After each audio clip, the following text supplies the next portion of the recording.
little girl was abandoned by her parents in the wilderness, left alone to be prey for the wild beasts in the mountains. When she woke up and found herself alone on the mountain, she was so terrified that she started running desperately. Just then, a wild beast spotted her as prey and chased her ferociously. The girl slipped and fell to the ground, and just as the beast was about to catch her, it suddenly transformed into an old man with a white beard. Seeing the little girl alone in the mountains, the old man decided to take her in to train. It turned out that the girl was the second daughter of the Xia family. However, since the Xia family had fallen on hard times, she became the family's sacrificial pawn. They hired a sorcerer to strip her of her good fortune, so the family could use it to rise to prominence. Fortunately, the girl was saved by a Taoist master who lived in seclusion on the mountain. 15 years passed. The girl grew up and mastered the arts of magic and healing. One day, her master asked her to pack her belongings and prepare to descend the mountain, explaining that the Xia family had borrowed her good fortune long ago, and now her destined tribulation was approaching. She needed to find the heir of the Zhang family to help her face and overcome this calamity. Before her master could finish speaking, she turned and flew off. At the same time, the Zhang family heir she was supposed to find had become a company CEO, but his life was nearing its end. He had been cursed with dark magic,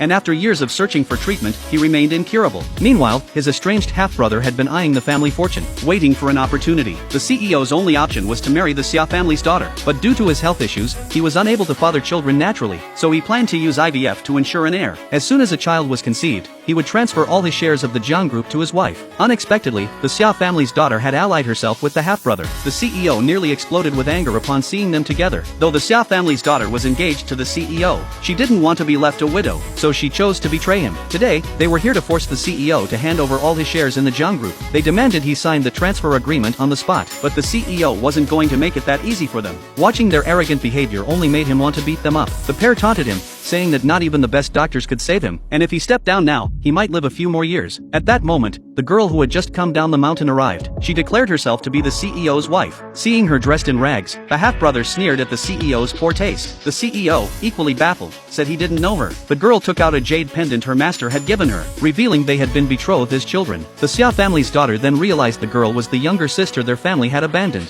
Facing her brother's demands, the CEO tore up the stock transfer agreement in anger, and announced that he would marry the girl in front of them. He then ordered his assistant to kick out the half-brother. To prevent his brother from seizing the company after his death, the CEO agreed to marry the girl, on the condition that she would temporarily hold on to the company shares after he passed, until someone else took over, offering her a generous reward in return. The girl, however, said she wasn't marrying for money but for the CEO himself. Although the CEO feared his days were numbered, the girl assured him that she could cure his illness. She began to use magic to draw out the dark energy from his body. As the assistant questioned her methods, the CEO slowly stood up, realizing he was fully recovered. He curiously asked who the girl really was. She held up the jade pendant and replied, "I am your wife."